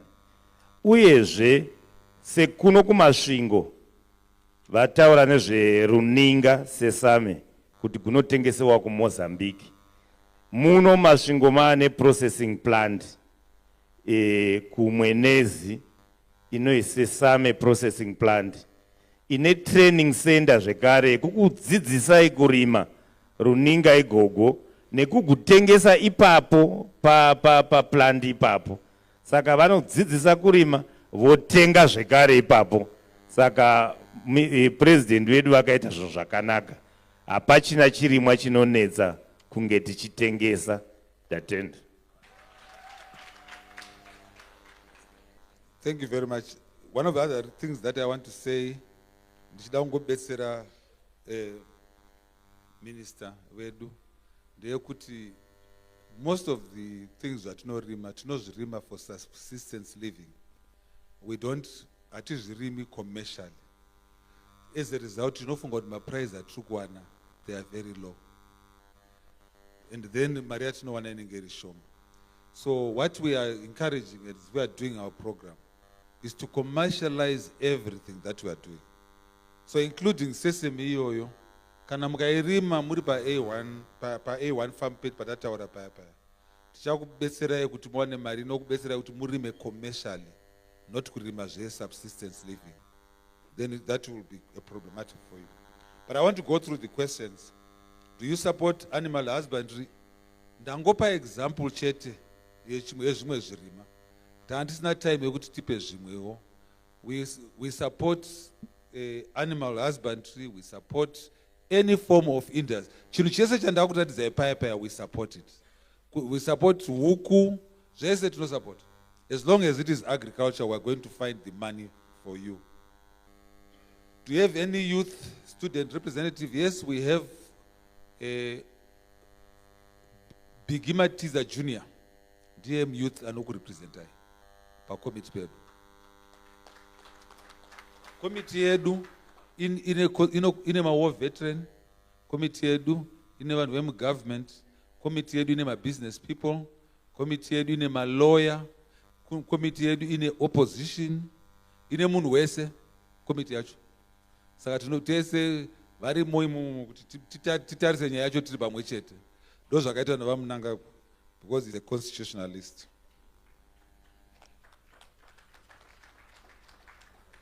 Collateral applied. Amai ndomboda kuti musimuke. Muda mari kuita project yenyu. Okay, imimi 6,000 nenyu tichakupai ndichibuda muno.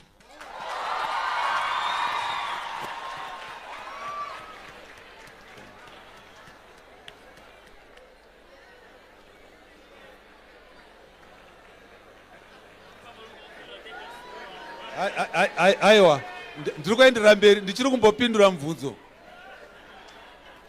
Ndiri kupindura mubvunzo. Tinonzi mwana asingacheme anoita sei? Okay, Vakomana. Ma-markets, Aiwa, fariraiwo vamwe, Dr. Tagwirei, mazvita. Aiwa, vanhu vese vato confused ka. Oh yeah. Markets for the produce from the different institutions.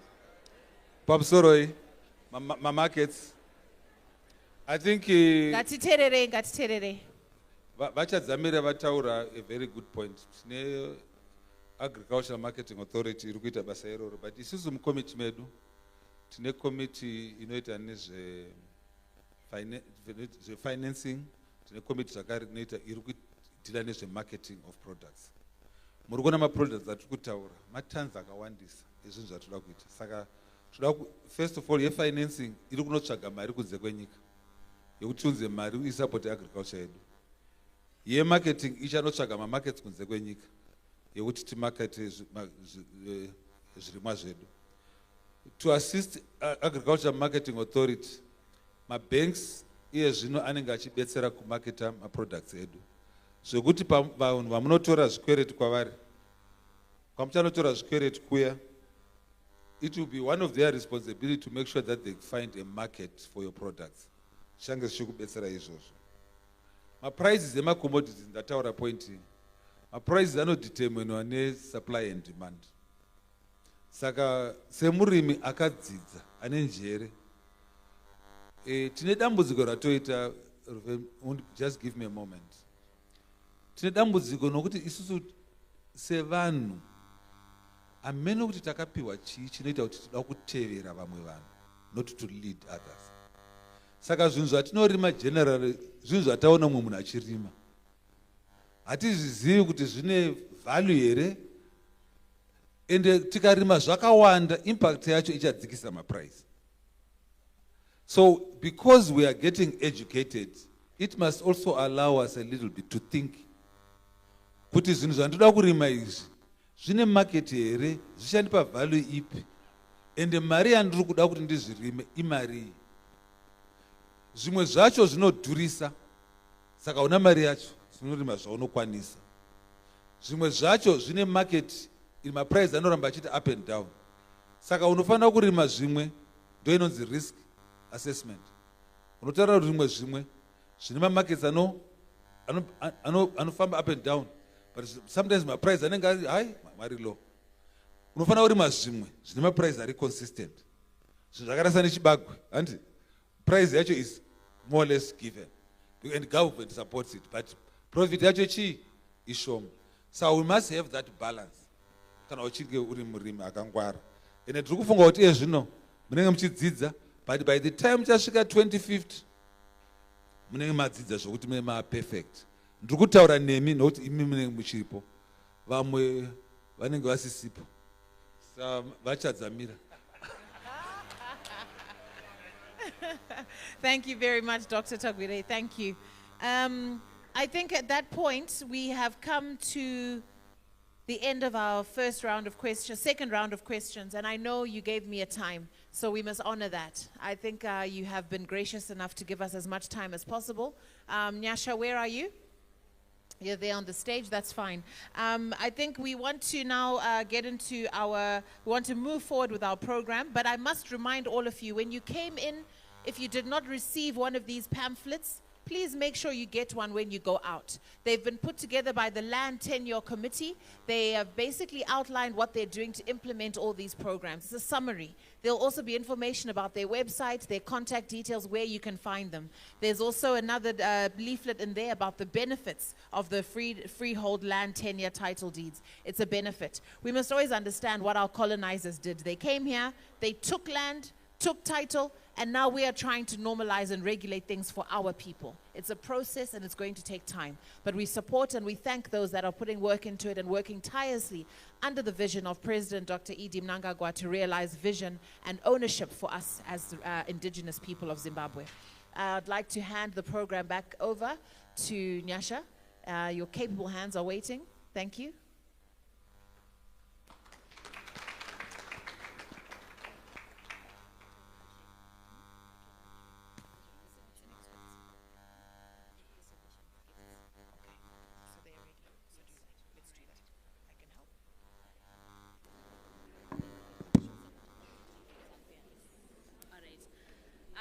Thank you very much.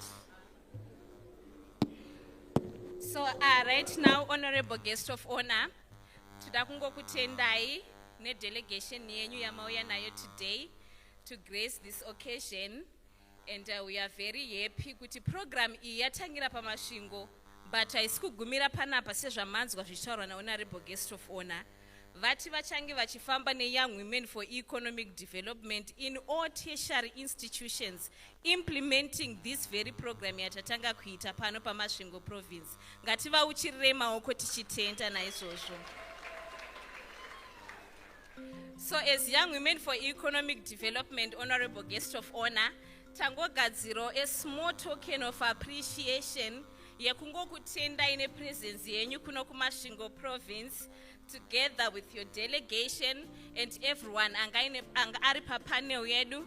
So right now, as you can see, taku present my gifts kuna Honorable Guest of Honor, our National Executive of Young Women for ED, DJ Soka to music, Jinakiza Wakuman. Hey!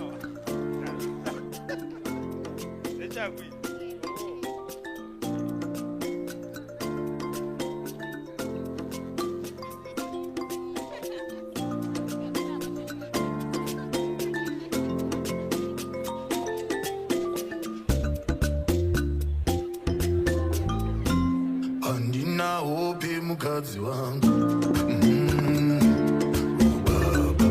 ndozanda ndisati ndakwegura inombobuda misodzi yangu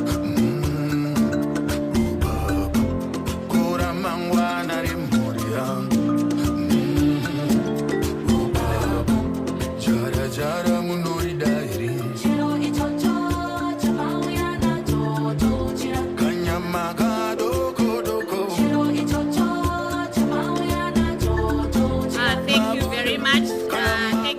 much, DJ. So because of time, atichade kuramba tichirebesa munamato. Manzwa guest of honor vedu vatita kumhanya-mhanya. Ende vamirira kuona ma-students muchidya lunch. Vati havasikumbobva pano kusvika vameka sure kuti mwana wese adya ende aguta. Yes. So right now, ndinozviziva kuti nyaya dzechikafu munobva mafara zvisingaite. So right now ndakusira time inoi kuna Honorable Minister of State for Masvingo Province, Honorable Minister Chadzamira, vane zvavanoda kuti tivataure nesu. Thank you very much. Honorable Minister, over to you. Vasikana veyangu ve-economic development, young women for economic development, vanogona kumboimba pichana. Ndoda kuti nzanda kuzisa zvamapiwa vana vechikoro, zvamapiwa nemuremekedzwa wedu. Nhasi mashuzha chaiko. Saka ndoda kuti vambovaimbira guyo gwavo gokuti Vatagwirei vanoereiko gumbo madlira pazhe chaurura wegona chitova. Uyai muimbe. Chaurura wegona chitova. Mose imbaiko. Gumbo madlira pazhe chaurura wegona chitova. Vatagwirei vanoereiko.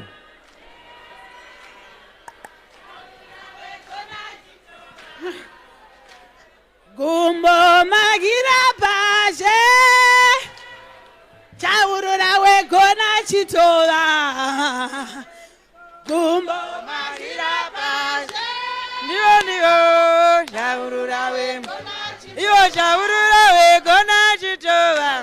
Magira pazhe ndiyo chaurura wegona chitova. Vatagwirei vanoereiko. Gumbo magira pazhe chaurura wegona iwo wegona chito. Aiwa tatenda. Mururu nemuridzo.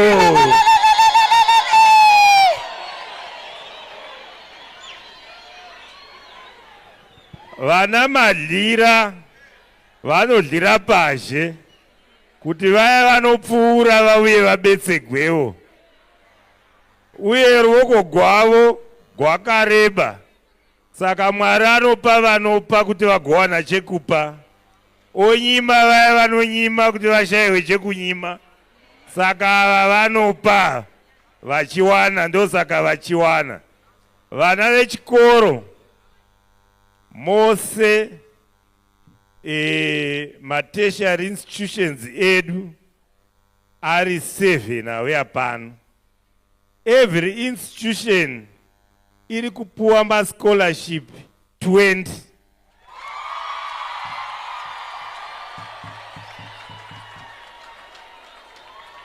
Mururu nemuridzoko. Saka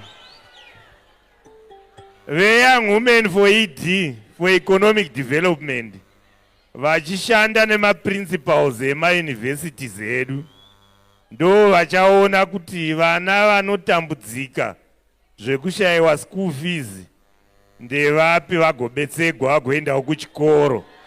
Saka tinoda kutendai madlira nezvamatiitira. Tatenda. Aiwa mururu nemuridzo. Aiwa DJ chimbotipaike kuti tipemberere sema-students.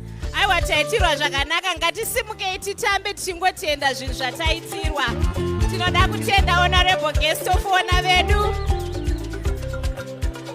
Mr. Kuda Tagwirei. Aiwa tinokutendai. Aiwa ngatipemberei zvataitirwa ma-students.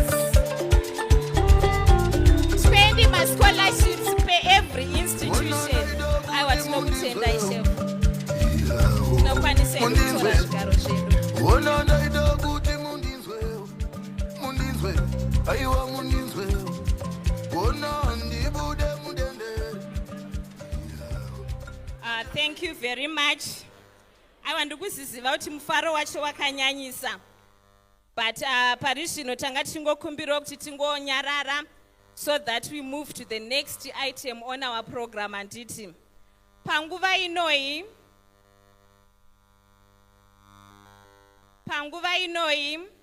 ndakuda kusimudza our national treasure at Young Men for Economic Development, vari zvakare central committee wemusangano weZANU-PF, vari zvakare honorable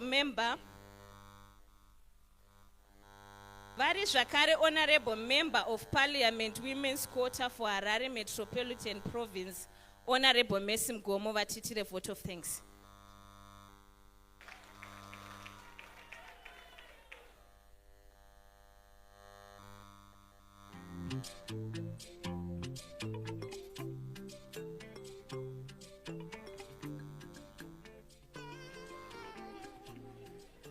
Thank you, Madam Monda.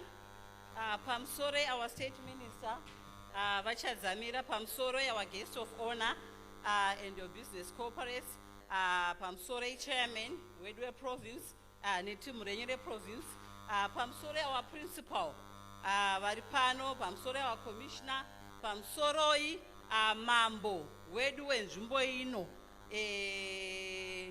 Because of our time, atishanyanyotора time yakariba tiri panapa, ndakuita vote of thanks chef vedu vaone kufamba time iripo vanonoka. Okay, all protocol observed. Allow me to begin by recognizing His Excellency the President of the Republic of Zimbabwe and Commander-in-Chief of Zimbabwe Defense Forces, Comrade Emerson Dambudzo Mnangagwa. His Excellency continues to inspire the nation through his bold leadership and unwavering focus on achieving Vision 2030, which seeks to transform Zimbabwe into an upper middle income economy. Under his guidance, the National Development Strategy, NDS1, has provided a clear roadmap for inclusive growth, innovation, and youth empowerment. This event today stands as a living testimony to the practical realization of that vision, where young people are not just passive beneficiaries, but active agents of development. On behalf of the organizing committee, I extend our heartfelt appreciation to everyone who made today's Leadership Success Series a powerful and inspiration gathering. Allow me to express our deepest gratitude to our guest of honor, Dr. Kuda Tagwirei, CEO and Chairperson of Sakunda Holdings. Dr. Tagwirei is not just a business leader, but a national figure whose footprint in development is boldly evident across sectors. His continued support for education, agriculture, youth entrepreneurship, and strategic land use reflects a deep commitment to Zimbabwe transformation. Through the Land Tenure Implementation Committee, he has played a pivotal role in shaping policies that are unlocking long-term empowerment, especially for young people and women. His presence here today is a testament to his belief in grooming a new generation of leaders echoed in purpose, innovation, and patriotism. We also extend special thanks to Honorable Minister Ezra Chadzamira, Minister of State from Masvingo Province, for being a consistent pillar of progress. Minister Chadzamira has tirelessly supported development programs across the province, from agriculture initiatives to infrastructure upgrades, and above all, youth mobilization efforts. Under his leadership, Masvingo has become a fertile ground for opportunity. His advocacy for land access, inclusive governance, and provincial empowerment initiatives aligns seamlessly with the aspiration of the forum. Minister Chadzamira, your support in bringing this event to Masvingo Polytechnic has created a platform for future leaders to dream boldly and act decisively. Our sincere appreciation goes to Honorable Minister Tatenda Mavetere, Minister of ICT, Postal and Courier Services, whose work in the digital transformation space in shaping a smarter and more inclusive Zimbabwe. Her initiatives such as the Digitalize Zimbabwe campaign and her push for e-learning platforms are not only bringing the digital divide, but creating pathways for young women to participate meaningfully in the fourth industrial revolution. We also thank Mr. Ruveneko Parenyatwa for her dynamic moderation, as well as all the distinguished speakers and thought leaders present, including Honorable S. Mbanegavi, A.T. Nyoni, and Ms. Nyasha Monda, whose contribution enriched the dialogue with actionable insights and lived experiences. A special mention must be made of the land tenure reforms, which continue to offer tangible hope for Zimbabwe future. The conversation of 99-year lease into our transferable and bankable assets is more than a legal milestone. It is an economic empowerment strategy. These reforms provide secure land rights, open access to financial credits, initiatives, agriculture investment, ensure generational wealth, especially for rural youth and women who have historically been sidelined in land ownership structures. This framework strengthens national food security while promoting equity and dignity. I would also like to acknowledge the presence of sister affiliates who are here to support us. We have Concord Vision 2030, we have Amatu K4ED, we have Boys Zamdara, and also Tinemamwe organization, and Snaku mention up at Panap. Vatan Snaku get up your list, Tinokutende Kuya Kwen Kwamaita Panap. And we also want to acknowledge the hosting Vice Chancellor and the Dean of our students for opening this academic space to national dialogue. All students and stakeholders present, whose energy and participation today brought life to the discussion, and the entire National Executive of Young Women for ED, as well as our provincial chairpersons. Madam Sandra is in here. Madam Sandra, Sandra Ndevele, she was here, Tantina Yemunum the whole day, and also Tina Madam Sharon from Masvingo province. Tudaku kutenda yaskana ma provincial members nekuita kwamaita kuti chinhu chedu chifambe chiende mberi. Let us carry forward the energy and resolve ignited today. May we as young leaders, educators, and policymakers remain committed to transforming our communities through innovation, integrity, and inclusive growth. As we close, we salute the Revolutionary Partisan Pair for its continued support of youth-focused, development-driven initiatives that are shaping Zimbabwe. We envision. I thank you. Ndatraya kuti ndikurumidze time yedu yapera, saka ndaverenga ndichimhanya. Toda kukutenda mese mauya kuzosapota chirongwa chedu che-young women. Tina guest of honor chiri chirongwa che-empowerment yevana vasikana nevakadzi. Maita basa. Thank you very much, Honorable Masvingo. Panguva ino ndishakumbiro Madam Geraldine, National Head of Media at Young Women for Economic Development, vatipo closing prayer.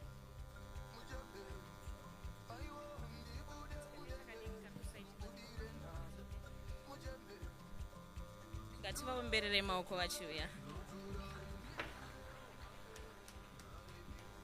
Let's bow our heads and pray. Thank you, O Lord Jesus Christ, for this beautiful day, and we thank you for each and everything that we discussed today in relation to the Land Tenure Act, and we just thank our honorable guests who managed to come through today, as well as all of the students. Thank you so much, Lord Jesus Christ, for this blessed day.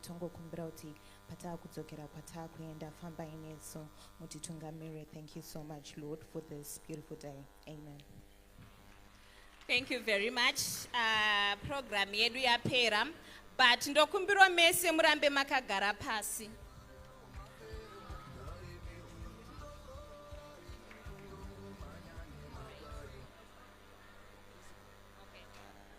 Tatopedza hedu program retingoti principle vangoti mwinyimwini zvavanoda kutaura nesu vepano paMasvingo Poly.